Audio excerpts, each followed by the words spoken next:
The railways of Britain, for their type, are one of the most powerful railways on earth. And these railways are the power behind the docks and industries that make up Great Britain.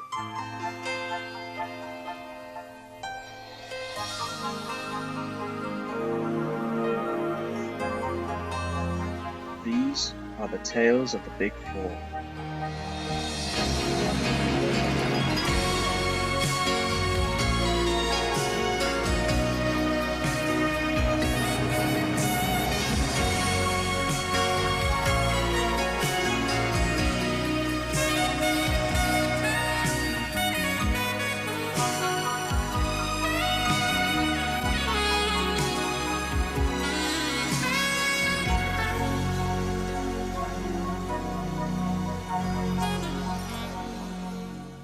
It was the year 1899 on the High Valley Railway that the engines were getting their fires prepared for the day's work.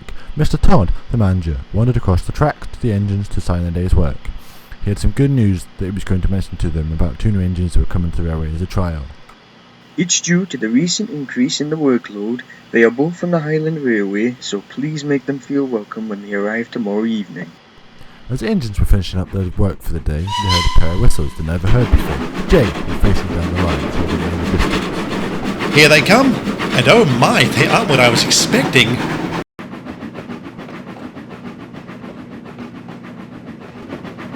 Yes, sir, I will do. Replied Dominic. He rushed over to the docks where he found Leonard stuck behind some wagons.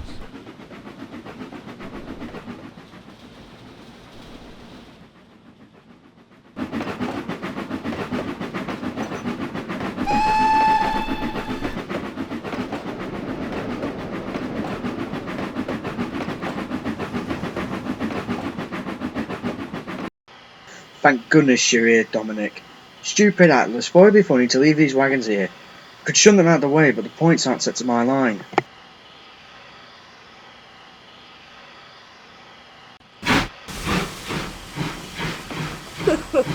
Oh, what a joke.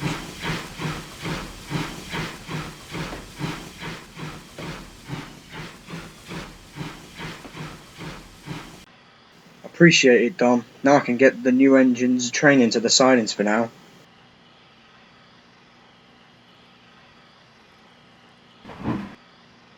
As the new engines arrived, Horrocks was the first one to introduce himself to them. Hi, I'm Horridge. Welcome to the Highland Valley Railway. Well, hello there. I'm Amish, and this is my brother Ash. We've travelled for hours, unfortunately getting lost along the way, but we asked for directions from some of the station masters, so now we're here. Ash scoffed at this reply. All the railways we had to come to, it had to be this one. Luckily, no one heard this rude comment. Leonard arrived a few moments later comparing their trains. He noticed the look on Ash's face. He'd seen that look before when he'd worked on the previous railway, but let's not go into that. As soon as Hamish backed down onto his train, he was raring to go. Unlike Ash, who was bossing Atlas around, telling him to sort out his train for him. Leonard saw this and had a few things to say to this bossy engine. Oi, bossy boiler. You may have picked on little engines on your old railway, but here we don't tolerate it. If Mr. Todd catches you bullying and bossing those engines around, he'll send you packing. Shouted Leonard. Your manager won't do anything to me. I'll prove my worth to all of you. Replied a very cocky Ash. Mr. Todd had heard what he had said and thought maybe it was a bad idea, bringing two engines to the railway. He had thoughts of sending one away. Ash was already out of the shed. Jay noticed him returning after taking the post train last night. He shunting trucks into random sidings, which would make it harder for Atlas and Leonard to get their work done. He also blocked the carriage shed. Jay heard only a bit of sentence that came out of his mouth. Wait till they see what he has done. Came from Ash. Capri was in the sidings dozing, but unfortunately Ash didn't see him, so Capri was now stuck. He woke up from his nap, surrounded by wagons that were just shunted there.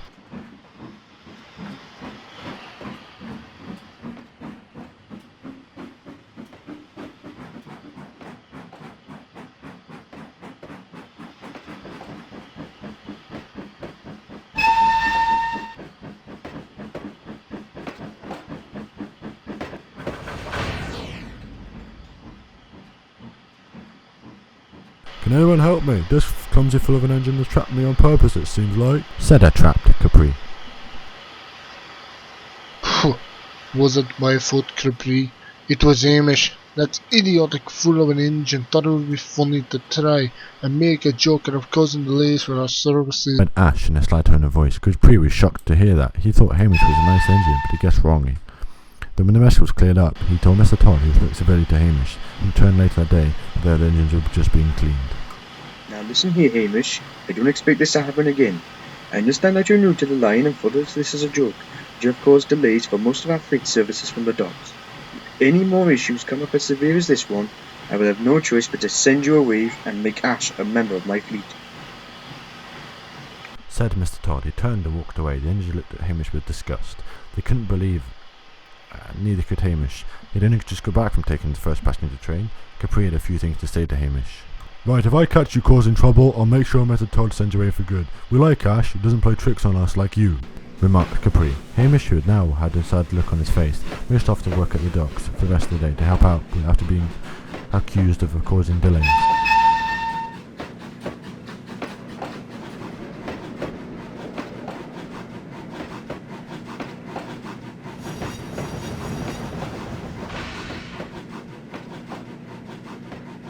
Jade woken up an hour later after the scolding of Hamish. He didn't know what had been said, so he just went on his normal way until he came across Leonard glaring at Hamish. What are you doing, Leonard? I thought you were supposed to help that engine learn the ropes around the docks. Asked a confused Jay. Leonard replied, Have you heard or seen what he's done? It's outrageous.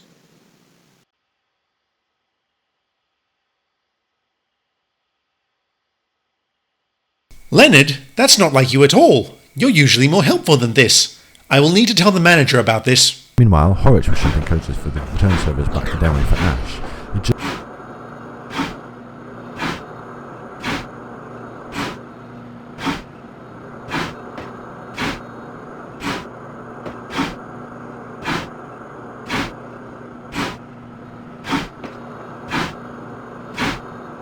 Finished and went to the siding to take on more coal and water. The siding was not in view of the station, so Horwich was unable to see the events that were about to take place. Ash reversed backwards into the station, bumping the coaches so hard that they broke through the buffers and had to damage the buffers and the platform. Ash left the coaches and rushed off shouting so that Horwich could hear him.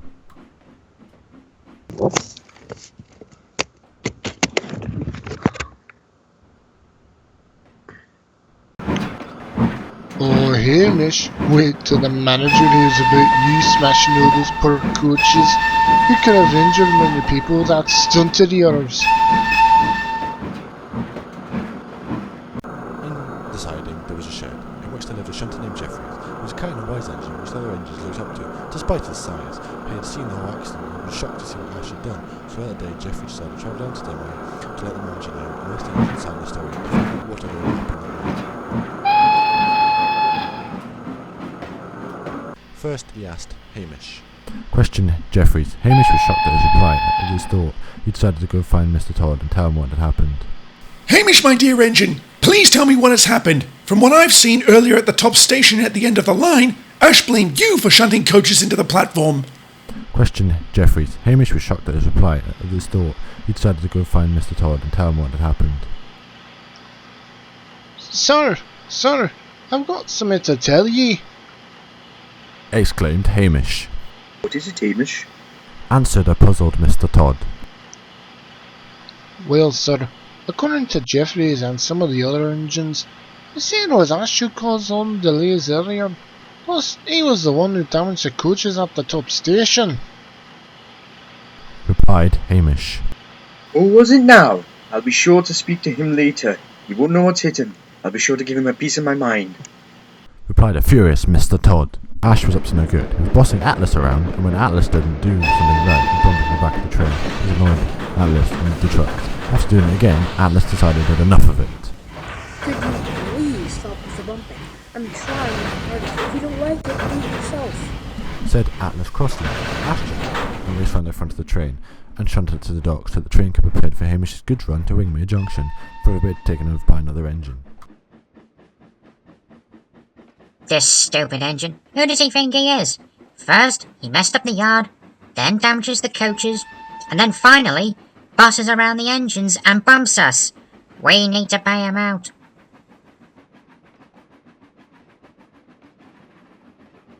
Whispered the trucks to each other. They planned to push Ash into the sea. They didn't know the difference between Ash and Hamish, so when Hamish arrived to pick up the train, he was pushed forward. The driver and fireman had been knocked from his footbrake as he rolled forward. Seeing them assumed it all from his box and switched the punch to head into beside him, not knowing Ash was resting there.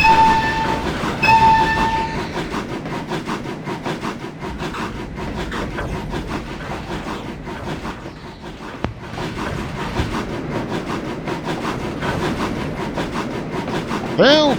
Help! They're pushing me! Cried Hamish. Ash heard this, but before he could react, he bumped into the blind and broke through the rough closing in between the sea. Luckily, no one was hurt, but Ash had fallen into the water. All they could do was whistle with the remaining steam in their head to cry for help. After Ash was recovered from the sea, he and Hamish were taken to the workshops to both be mended. Hamish's buff had been with badly damaged, and Ash had broken his coupling rods and damaged the firebox. Mr. Todd arrived a few minutes later to speak to both of them. Now then, whose fault was this then? He asked. It was Hamish, sir. He was trying to get rid of me. Replied Ash, who knew that if Hamish got the blame, he would be sent away, but was surprised to hear what the manager said next. You are nothing more than a vindictive liar. Jeffries told me about your little act of stupidity at the top station, and Jay has also told me about what you did to the yard, and how you lied to all of us. Mr. Todd, now with a look of rage, shouts at Ash. But, sir, it wasn't my fault the trucks were like that. Atlas pumped them really hard, which made them cause this accident. Ash replied just as Atlas rolled in with some parts of both engines to hear what he said. Actually, sir, Ash was forcing me to do his shunting for him, and every time I didn't get it right, he would bump me in the trucks just to teach us a lesson. And that made the trucks cause the accident. Hamish was just in the wrong place at the wrong time. Mr. Todd, now with a look of rage, shouts at Ash. Ash, you will be repaired, and after this is complete, you shall be sent back to your old line. My railway does not tolerate liars and trouble causers. Therefore, you are banished from this line. You are no longer welcome here. He turned to Hamish and spoke with a calmer tone. Hamish, after your repairs are complete, you shall become a member of this line. Thank you, sir. You have no idea how much this means to me, but if it's alright with ye, may the workmen repaint me into a new colour. I've never really liked being green. Of course. What colour? He replied. Hamish whispered something to Mr. Todd and then he nodded. The engines had just returned from a long day's work and were resting in the shed. And then Mr. Todd walked up from his office. Behind him, they could see Ash just steaming away to return to his line. As you may recall, Hamish had an accident that badly damaged him and his brother Ash. You may be wondering which engine I decided to send away. Well, we're about to find out. As Mr. Todd said this, they heard a familiar whistle and then a yellow engine rolled up the works to face them. Dominic was amazed at Hamish's new colour. Welcome to the railway. We're glad to have you here, Hamish, which we can really do with the help. Horace also commented on Hamish. You look way better than Ash ever did or ever will.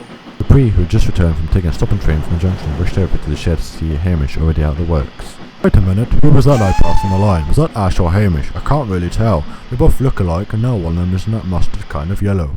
Mr. Todd spoke up. Capri, it's nice of you to finally join us. As for Hamish's livery, it's Stroudley yellow. That was it. The engine had forgiven Hamish for all the accident rumours that Ash made up. Mr. Todd found out eventually, sending Ash back to the Highland Railway for scolding as he'd hoped both engines would burn going to be bought.